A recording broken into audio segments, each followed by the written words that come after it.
जैसी मर्जी। तो लॉ ऑफ इक्विवेलेंस,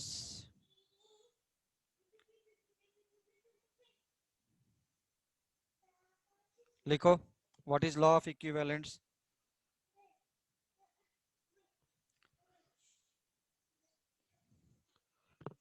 लिखो always equal equivalence of, always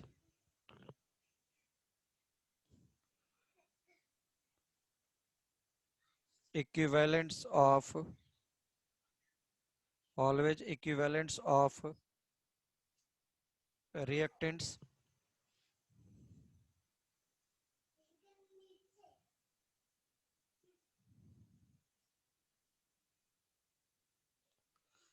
are participating together,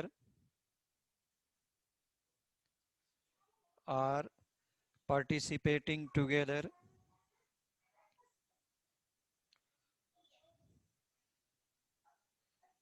and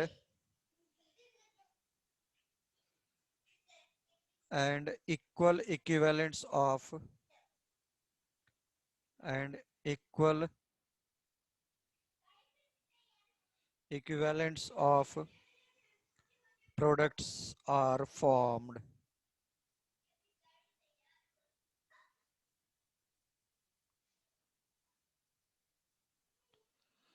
ठीक है ना? तो तुम्हारे पास सपोज तूने ऐसा लिख लिया,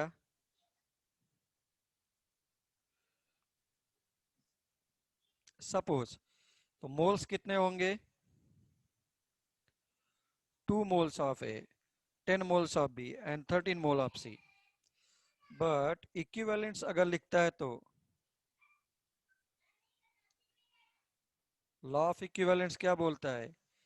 equivalence of A equals to equivalence of B is equals to equivalence of C. ये है। मोल्स इतने इतने पार्टिसिपेट करेंगे बट इक्विवेलेंस ऐसे पार्टिसिपेट करेगा।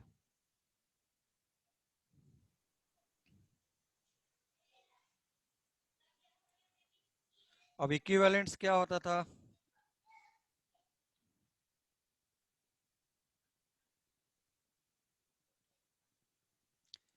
Equivalence equals to moles multiplied by valency factor, याद है? डिराइव करके दिया था। तो equivalence equals to previous lecture, previous extra lecture, previous extra lecture. तो तुम्हारे पास इक्विवेलेंस का फॉर्मूलास आ गया, normality multiplied by volume, volume must be in litre now. Normality को तुम क्या लिख सकता था? Molarity multiplied by valency factor into volume, volume must be in litres. Mass के टर्म्स में दिया होगा, वॉल्यूम के टर्म्स में दिया होगा। तो volume divided by 22.4 litre is valid for gaseous system only. ऐसा।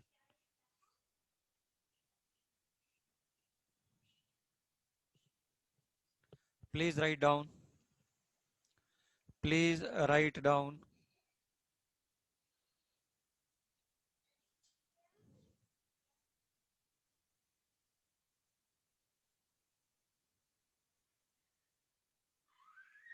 Please write down.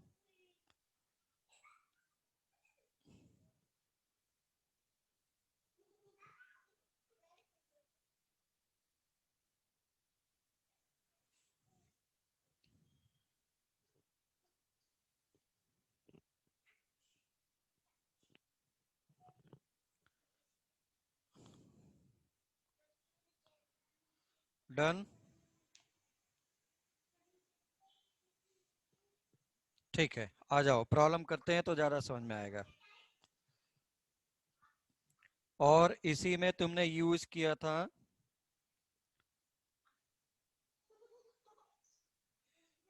एक और formula, equivalence equals to mass divided by equivalent mass. तो ये हो गया mass divided by molar mass divided by valency factor. तो ये हो गया mass divided by molar mass divided multiplied by valency factor. यहीं से तो डिराइव हुआ था ना, mole multiplied by valency factor. अगर याद हो, valency factor for acid number of H plus replaced, balance valency factor of base number of OH minus replaced, valency of salt is total positive charge और total negative charge. Redox reaction का हम लोग redox reaction का हम लोग redox reaction में देखेंगे, क्योंकि उसके लिए ऑक्सीडेशन स्टेट ये सब वो सब बहुत कुछ निकालना पड़ेगा। लिखो, प्रॉब्लम लिखो।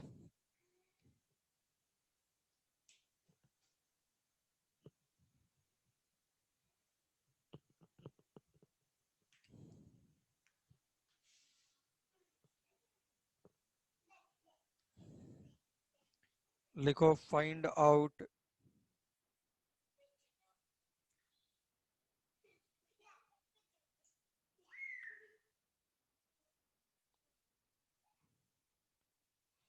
Equivalent mass of any metal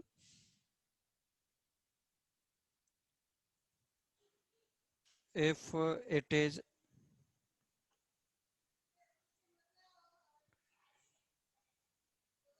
if it is reacting with if it is reacting with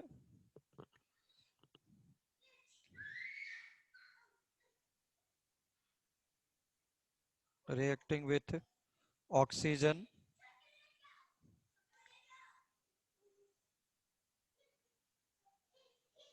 तो एनी मेटल, मेटल कितना है 2 ग्राम, एंड फॉर्मिंग 2.05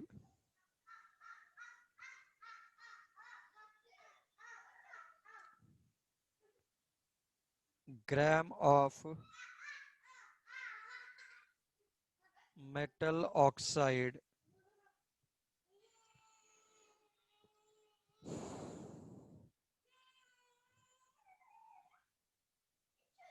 तो अब ये प्रॉब्लम मोल कॉन्सेप्ट से सॉल्व ही नहीं हो सकता,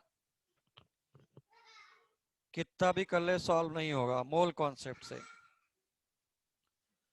मेटल तुझे पता है नहीं किस ग्रुप का है, इसलिए तू मेटल ऑक्साइड को बैलेंस कर ही नहीं सकता। अगर तू बैलेंस नहीं कर सकता मेटल के, तो तू मोल कॉन्सेप्ट कहां से लगाएगा? क्यों? अगर फर्स्ट ग्रुप का हुआ लाइक सोडियम तो Na2O बनाएगा, सेकंड ग्रुप का हुआ तो MgO बनाएगा, थर्ड ग्रुप का हुआ तो Al2O3 बनाएगा। तो तुझे पता ही नहीं है ना किस ग्रुप का है भाई, तो ये बैलेंस नहीं हो सकता। अगर बैलेंस तू करने का ट्राई करेगा तो उसमें बहुत सारे वेरिएबल्स आ जाएंगे। ठीक है ना? तो अब आ जाओ, ये कितना है 2 ग्राम, ये कितना है 2.05 ग्राम। पहले इतना नोट करो।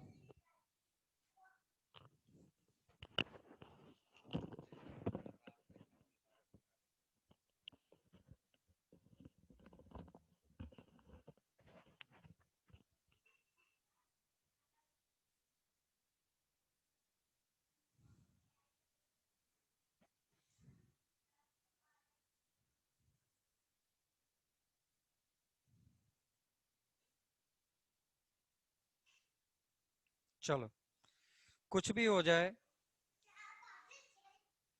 एक चीज तो श्योर है, क्या हो जाएगा? Equivalent of metal equals to equivalent of oxygen equals to equivalent of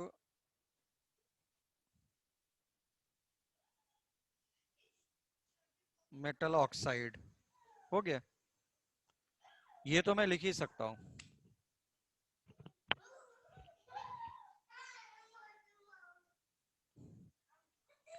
तो ये क्या हो जाएगा? मास डिवाइडेड बाय इक्विवेलेंट मास।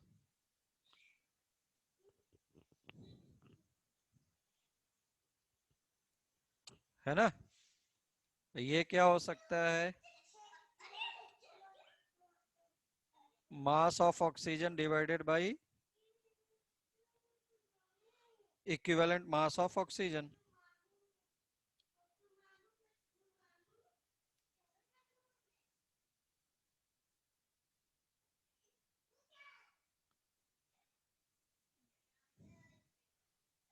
है ना?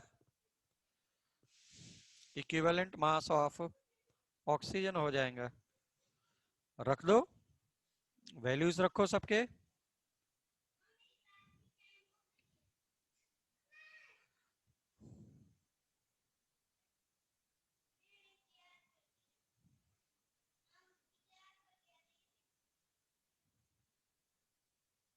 सर 64।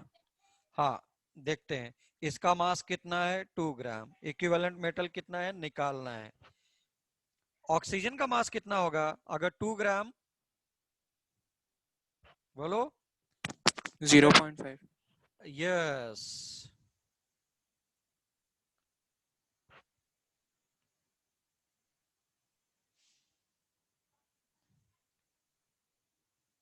है ना?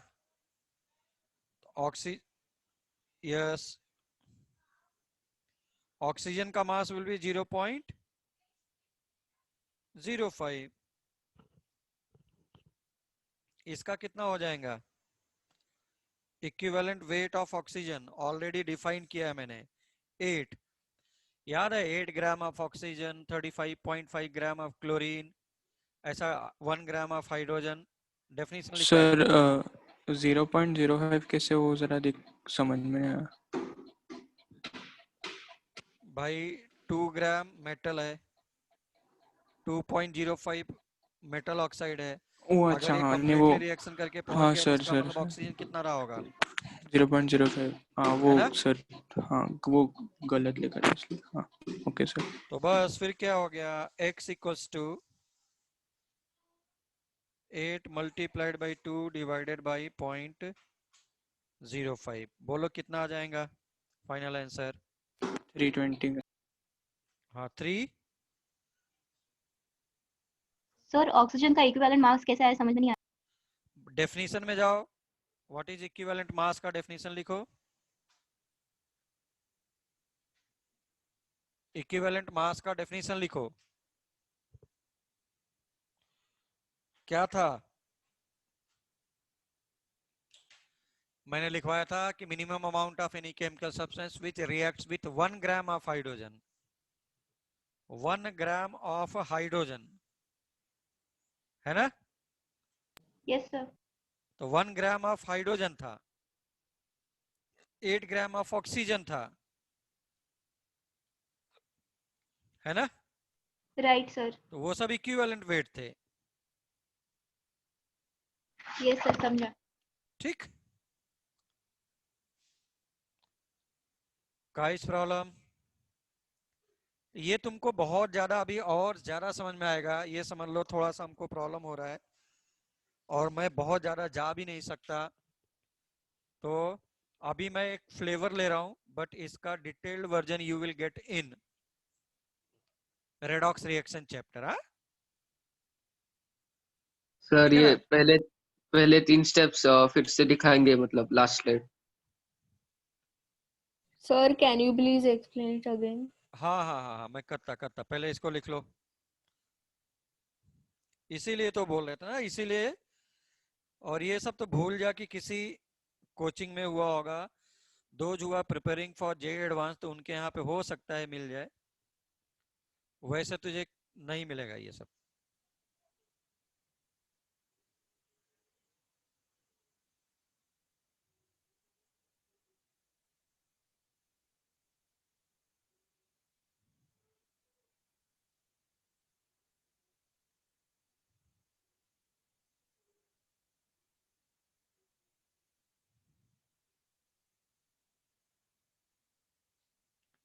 हाँ तो अब आओ। कुछ भी हो जाए, कोई भी रिएक्शन हो जाए, कोई भी कोएफिशिएंट हो, बैलेंस्ड हो नहीं बैलेंस हो, इसलिए तुम्हें इसको बैलेंस करने की जरूरत नहीं है। दोनों का इक्विवेलेंट क्या होगा? दोनों का इक्विवेलेंट क्या होगा? इक्वल सभी का। तो equivalent of oxygen equals to equivalent of metal equals to equivalent of metal oxide. Metal oxide में मुझे बहुत सारे उसके एटॉमिक मास नहीं पता है, वैलेंसी फैक्टर नहीं पता है, इसलिए उधर नहीं जाए तो ज्यादा अच्छा है। इसलिए हमने लगा equivalent of metal equals to equivalent of oxygen.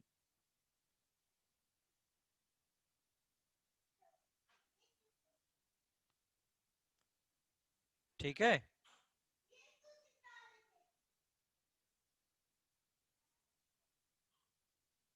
तो अब मास ऑफ मेटल मुझे पता है, इक्विवेलेंट वेट ही निकालना था, एक्स ले लिया। ठीक।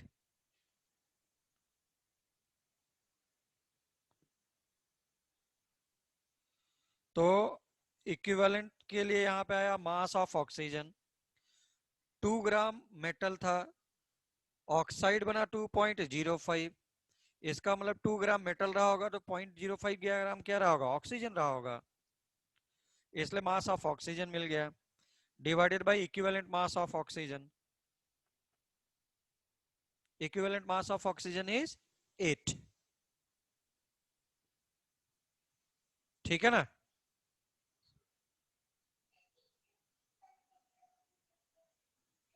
बोलो। तो उसके बाद सॉल्व कर लिया। Yes, sir.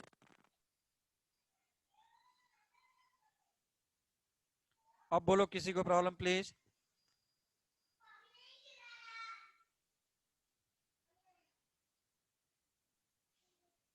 नहीं है? नहीं है। चलो भाई आ जाओ, नेक्स्ट लिखो।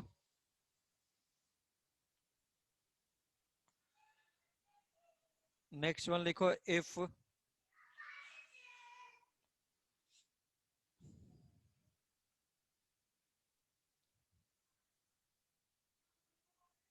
Three gram of Zn is mixed with is mixed with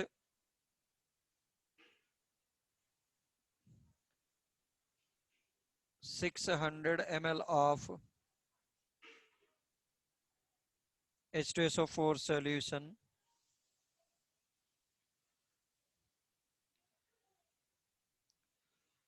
and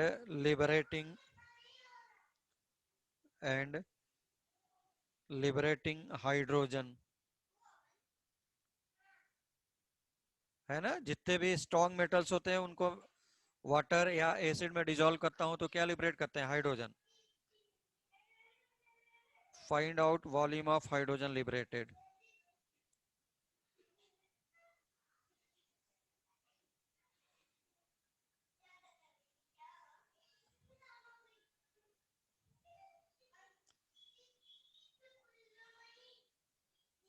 at STP।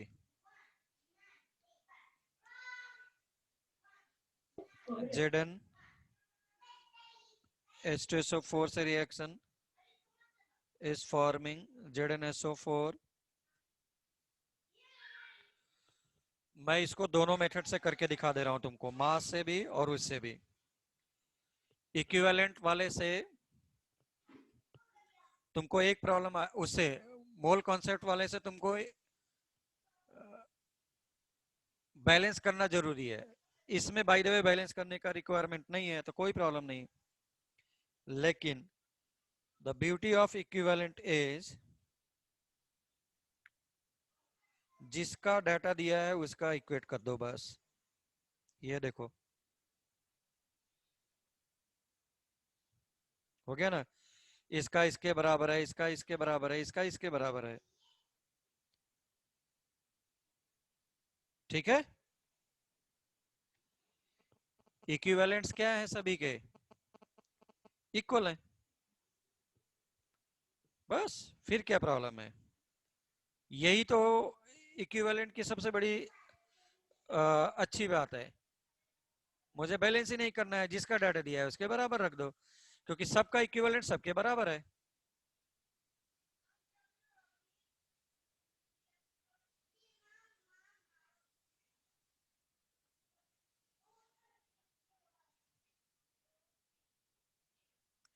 तो फिर क्या रह गया, मास कितना है इसका 3 ग्राम, मोलर मास नहीं है तो पहले फॉर्मूला लिखो।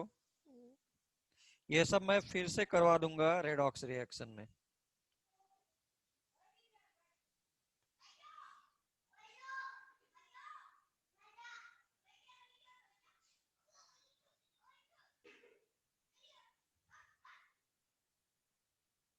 ठीक,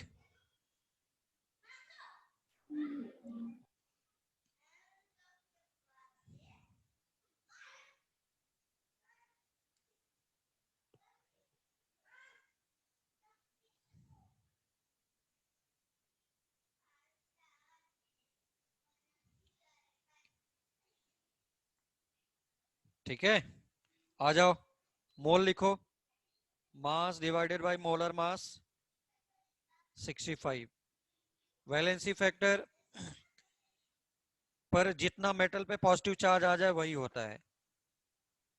मेटल के ऊपर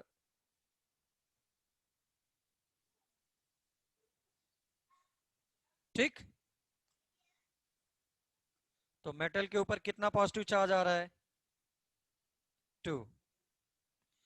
हाइड्रोजन का वैलेंसी फैक्टर सभी लोग याद करके रखो, because this is involving redox reaction. इसीलिए बोल रहा था थोड़ा सा ये टॉपिक हम लोग बाद में देखते। जितने इलेक्ट्रॉन्स ट्रांसफर्ड होंगे वही उसका वैलेंसी फैक्टर हो गया। वॉल्यूम डिवाइडेड बाय 22.4 लीटर, मोल हो गया, मोल मल्टीप्लाइड बाय वैलेंसी फैक्टर हो गया। देख लो इतना ही आएगा। क्यों, एक मोल कितना इवॉल्व कर रहा है 1 मोल, सो 3/65 मोल कितना इवॉल्व करेगा 3/65। Volume divided by 22.4 litre is mole. देख लो आ गया ना, mole equals to volume divided by 22.4 litre, खत्म। वैसे भी कर सकता था, मास से भी कर सकता था। तो ये तुम लोग अभी तो देख रहे हो, लेकिन मेरा रिक्वेस्ट है कि हम लोग इसको और बाद में करेंगे तो ज्यादा समझ में आएगा। अभी तुमको डेफिनेटली समझ में नहीं आ रहा होगा, या आ रहा होगा तो कम आ रहा होगा। ठीक है,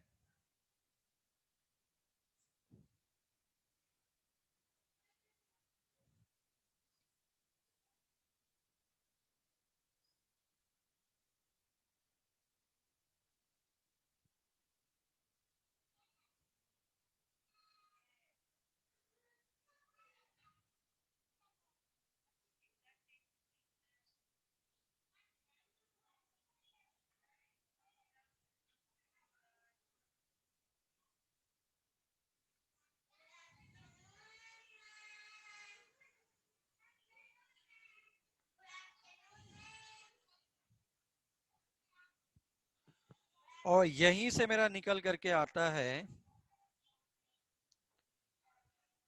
ये AK-47 कौन है रे भाई, वो is saying Yes, sir. Please explain again. Please change the name.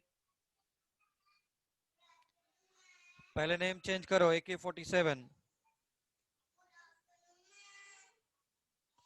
नहीं, इमीडिएटली कर, अब भी कर. हाँ,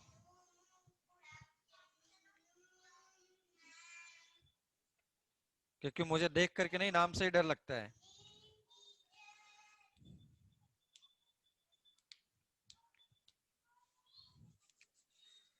भाई दोनों का इक्विवेलेंस क्या होगा? सेम.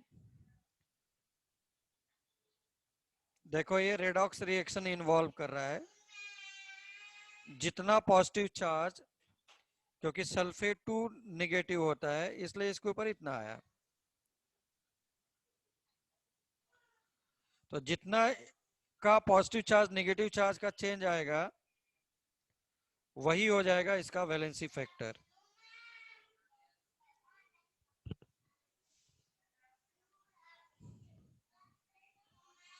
ओके. वैसे ही हाइड्रोजन में है, कितने इलेक्ट्रॉन का चेंजेस आ रहा है? वो 2 का आ रहा है.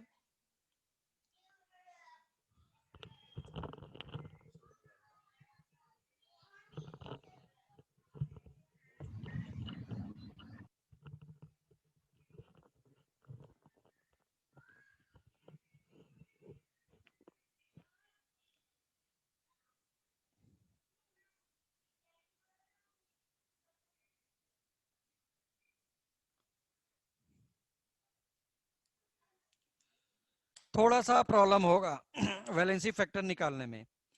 अगर यही मेरा रेडॉक्स रिएक्शन होता तो this become again ABCD for you.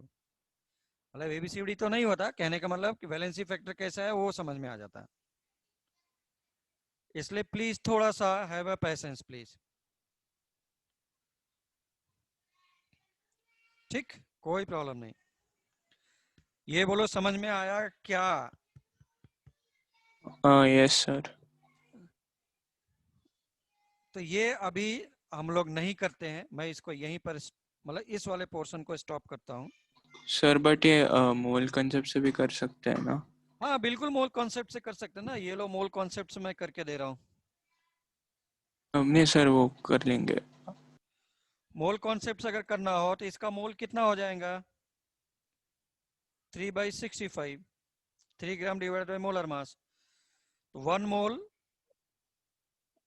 1 मोल देता था, इसलिए 3/64 कितना देगा? 3/65 मोल्स. तो what is the mole? Volume divided by 22.4 litre equal आ गया, देख लो बस. हाँ सर. तो अभी के लिए इक्विवेलेंट वाला मैं कॉन्सेप्ट छोड़ता हूं. ठीक है ना? एक माइंड में डाल दिया, तुमको उस टाइम पे ज्यादा समझ में आएगा. चलो आ जाओ.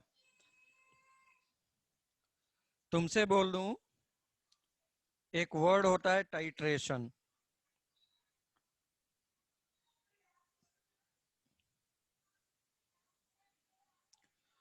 Word is titration. ठीक, कहाँ गया यार? यस, टाइट्रेशन तुम लोग लैब में करोगे.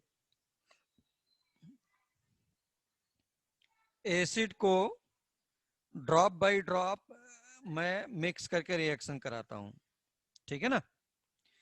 एसिड को ड्रॉप बाय ड्रॉप मैं मिक्स करके रिएक्शन कराता हूं. Drop by drop I said.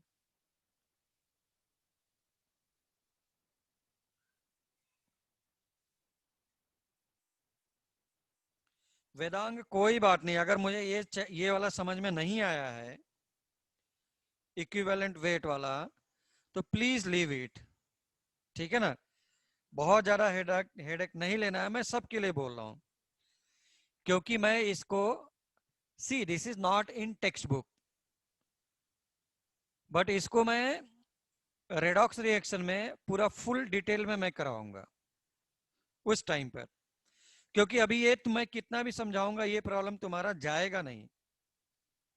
इसलिए मैं रिक्वेस्ट करता हूं प्लीज. ठीक है?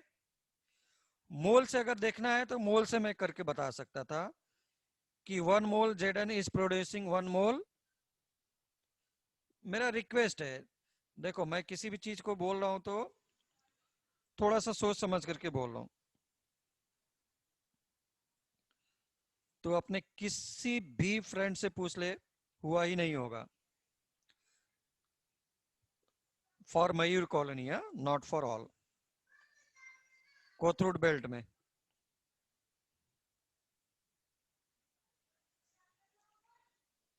3/65 मोल्स ऑफ Zn कितना देगा? बराबर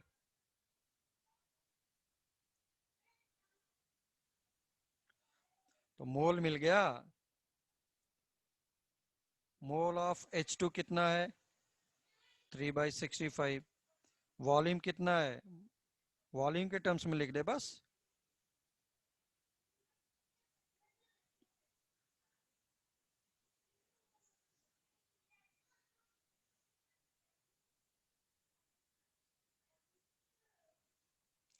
सॉरी उल्टा हो गया, इतना रहेगा बस।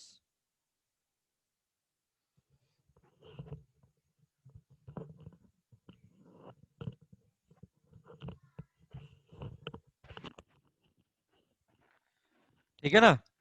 मैं सबसे रिक्वेस्ट करता हूं, अभी मुझे पता है लोग बोलेंगे नहीं, लेकिन फिर भी नहीं समझ में आएगा, बहुत लोगों को समझ में नहीं आया, तो कोई भी प्रॉब्लम वाली बात नहीं है। टाइट्रेशन का मतलब ही होता है कंप्लीट रिएक्शन।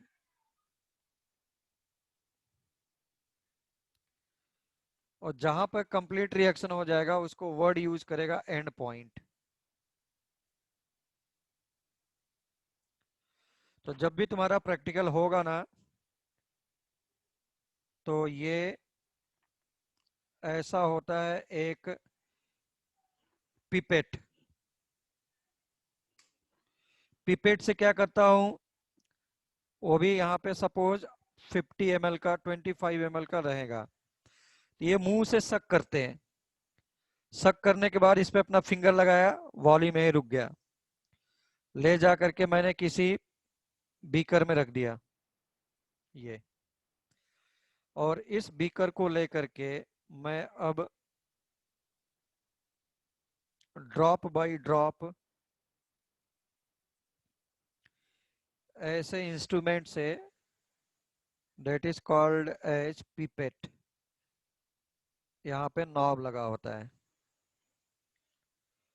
ठीक, तो इस नॉब से, ऐसा नहीं मैं बहुत इधर उधर चला जा रहा हूँ पढ़ाते पढ़ाते और कुछ समझ में नहीं आ रहा है, तो ये सब भाई अब ये सोचो, ये सब हमारे 11th क्लास में होना ही चाहिए। बहुत अच्छे से कॉम्पिटिटिव एग्जाम के लिए ब्रीड करना है। तो ये तेरा यहाँ पे है, ड्रॉप बाय ड्रॉप तूने गिराया, तुझे कैसे पता चलेगा रिएक्शन कंप्लीट है? इसमें मैं 2-3 ड्रॉप इंडिकेटर मिक्स करता हूँ। इंडिकेटर का फंक्शन क्या है? जैसे रिएक्शन कंप्लीट होगा अपना कलर चेंज कर देगा, मतलब रिएक्शन स्टॉप। जैसे ही कलर चेंज, रिएक्शन स्टॉप, रोक देना है। इसको रोक दिया, रोक दिया तो हो गया खत्म। ठीक है, रिएक्शन मैंने बोला कंप्लीट है, मैंने बोला रिएक्शन कंप्लीट है, इसका मतलब क्या हो गया?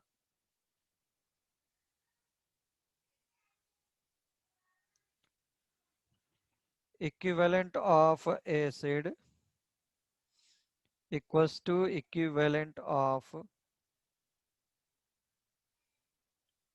बेस, बस। तो that is N1V1 equals to N2V2। 1 किसके लिए लिया? एसिड के लिए। 2 किसके लिए लिया? बेस के लिए। नहीं, सिर्फ इंडिकेटर ये बोल रहा है कि रिएक्शन कंप्लीट हो गया।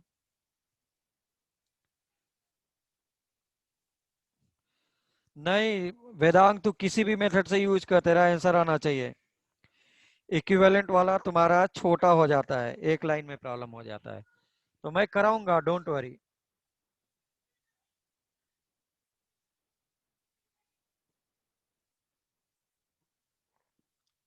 मैं सब करवाऊंगा।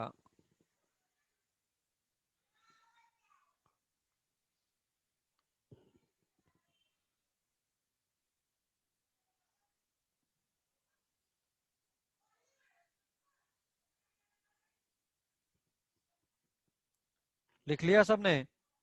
प्रॉब्लम करो, ज्यादा समझ में आएगा।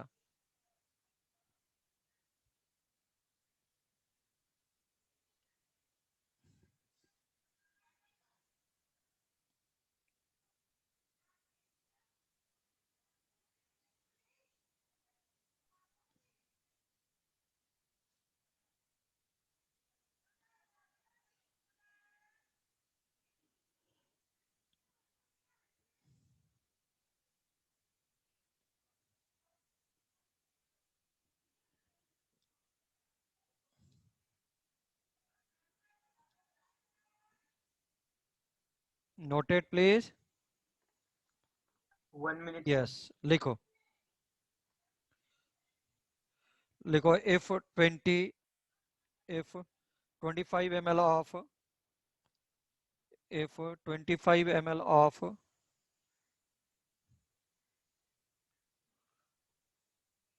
if 25 ml of if 25 ml of if 25 ml of if 25 ml of किसी का भी हो सकता है, कोई भी रिएक्शन हो सकता है टाइट्रेशन में। तो if 20 ml of H2SO4 is completely titrated with completely titrated with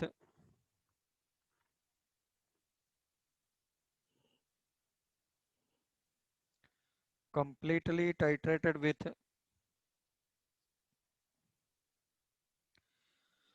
40 ml 40 ml comma 40 ml comma 0.3 molar 0.3 molar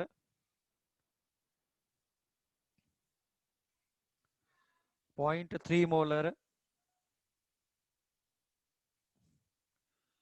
H2SO4 sorry aluminum hydroxide,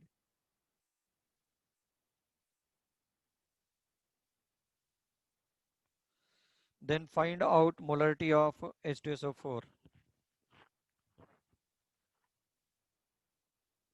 Sir, can you repeat? 30 ml. 30 ml comma 0.3 molar H2 sorry aluminum hydroxide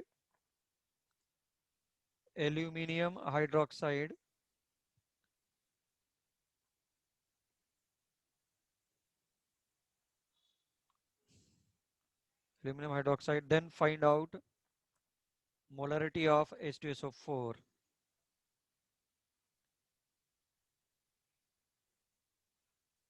कुछ भी ले लो, कितना भी ml ले लो। Sir molarity find करनी है या molality? Molarity R। तो H2SO4 का डाटा बोलो सब लोग। 20 ml 20 ml H2SO। अरे कहाँ कहाँ से 25 ml कब बोला मैंने? 20 ml किसका है? H2SO4 का वॉल्यूम कितना था? 20 ml। 20 25. ml 25 या 20? 25 यस। इसका मोलरिटी कितना है? M ले ले, M1 ले ले, नहीं पता। इसका इतना दिया है तो क्या हो जाएगा? कंप्लीट रिएक्शन है तो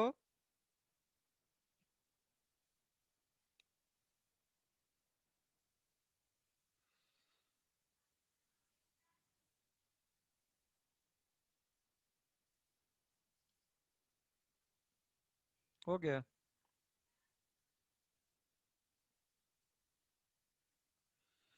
मोलरिटी नहीं है तो लिख लो भाई, नहीं तो फिर प्रॉब्लम आएगा फिर से।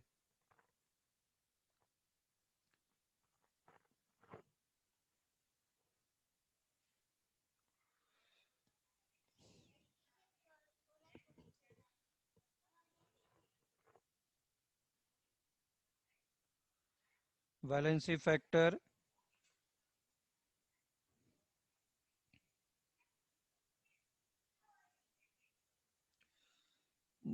सभी का वैलेंसी फैक्टर अलग अलग होगा, सेम भी हो सकता है।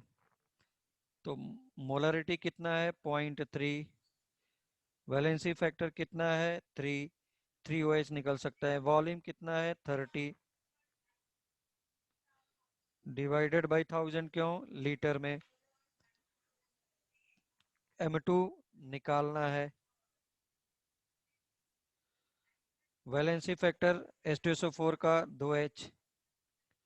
वॉल्यूम कितना है 25 डिवाइडेड बाई 1000, कट गया 1000 कोई फर्क नहीं पड़ा।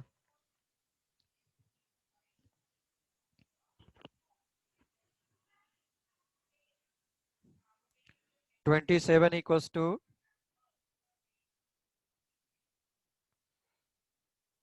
50।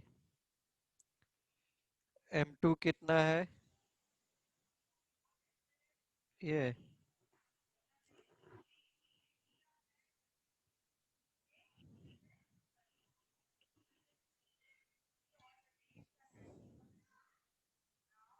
सर 0.54।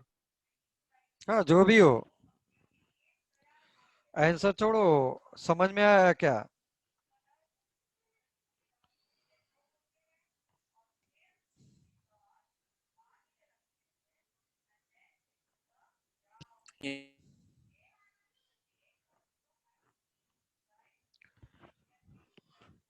तो ये था हमारा पूरा का पूरा mole concept with higher level, but higher level में भी हायर लेवल का लोअर लेवल है, हाँ? तो ये हम लोग का बहुत अच्छे से हो जाएगा when we will taking chapter redox reaction, ठीक है ना, when we are taking chapter redox reaction. तो मैं बहुत इन सब पे तो बहुत ज्यादा प्रॉब्लम मैं करवा दूंगा, लेकिन अभी नहीं। अभी मैं करवाऊंगा तो मुझे पता है बाउंस जाएगा, 100% बाउंस जाएगा। ठीक, हाँ या ना?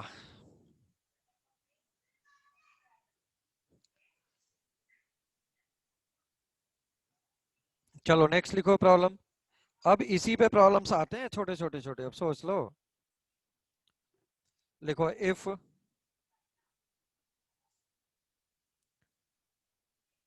लिखो इफ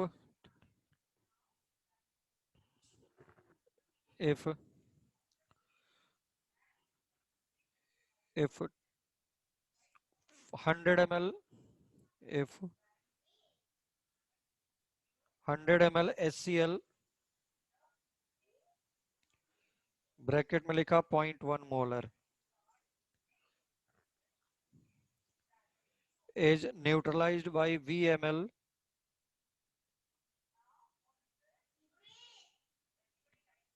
VML 0.2 molar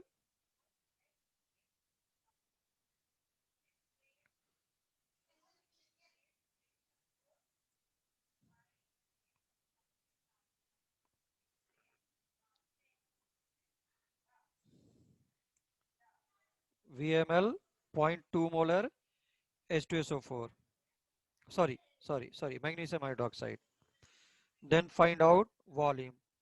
तो कभी न्यूट्रलाइजेशन बोलेगा, कभी कंप्लीट रिएक्शन बोलेगा, कभी एंड पॉइंट बोलेगा, ऐसा। बोलो जल्दी बोलो, एक लाइन में बोलो फटाफट।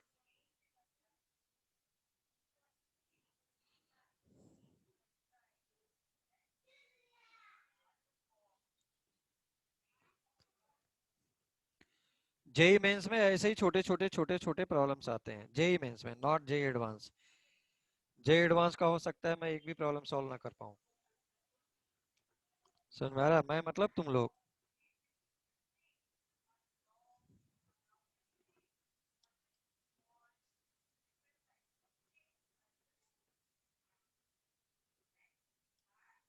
कितना आया फाइनल आंसर रेवती?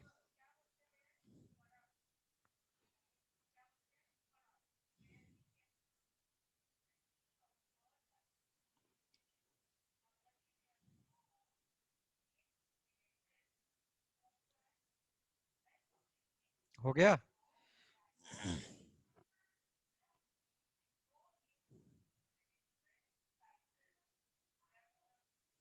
अरे किसी का भी नहीं आया?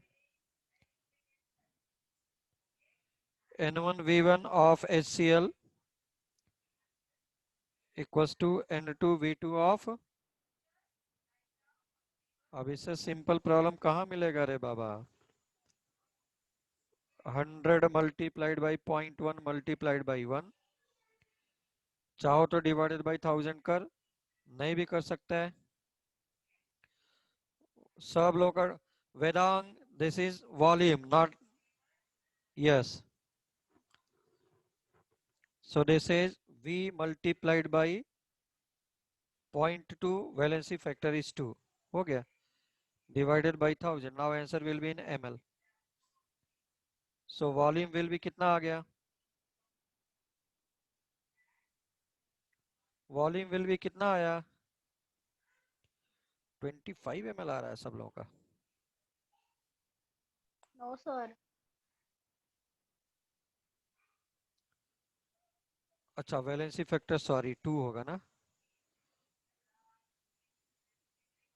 यस, वैलेंसी फैक्टर इज 2, सही, very good.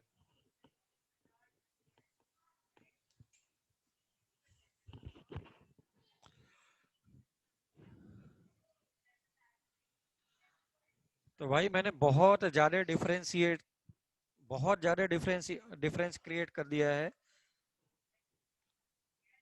of go through coaching classes and you. Nobody is knowing resultant concentration mixture का ये सब वो सब, मतलब कुल मिला के जितना भी एक्स्ट्रा लेक्चर हमने पढ़ा है किसी को कुछ ना पता। Those who are preparing for JEE Advanced, they are knowing equivalent to you.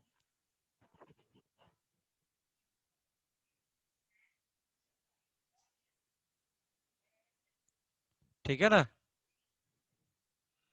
तो इसलिए इक्विवेलेंट का कॉन्सेप्ट एंड मोल कॉन्सेप्ट का कॉन्सेप्ट्स मैं यहां पर अब फिनिश करता हूं।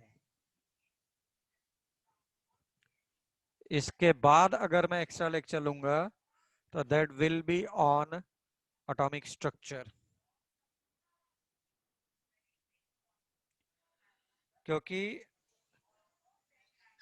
IUPAC नेमिंग अभी जब मैं जब मैं स्टार्ट करूंगा तो फिर से थोड़ा सा रिवाइज करता हुआ जाऊंगा, थोड़ा सा हाई लेवल पे निकल जाऊंगा, क्योंकि मुझे अभी आइसोमेरिज्म पढ़ना रहेगा, ऑल द रिएक्शंस पढ़ने रहेंगे, तो उस टाइम पे आई विल कवर, और उसके बाद I will definitely be coming on atomic structure chapter, ऐसा, ठीक है ना? तो मैं बहुत ज्यादा नहीं ले रहा हूं, मैं यहीं पर लेक्चर को भी स्टॉप करता हूं, ठीक है? मैं यहाँ पर लेक्चर को स्टॉप करता हूं।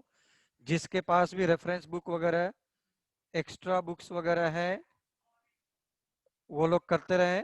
हार्डली मेरा जो प्रिंटेड मटेरियल है वो भी बहुत जल्दी जब मिल जाए तभी मिल जाए, ऐसा समझ करके चलो। और तुम लोग लग रहा होगा ऐसा बहुत दिन से बोल रहे हैं, बट नहीं, मैंने पूरा उसका एडवांस पेमेंट वगैरह जितना है सब कर दिया है, सिर्फ और सिर्फ उसको बाकी रह गया है एक तरह से उसका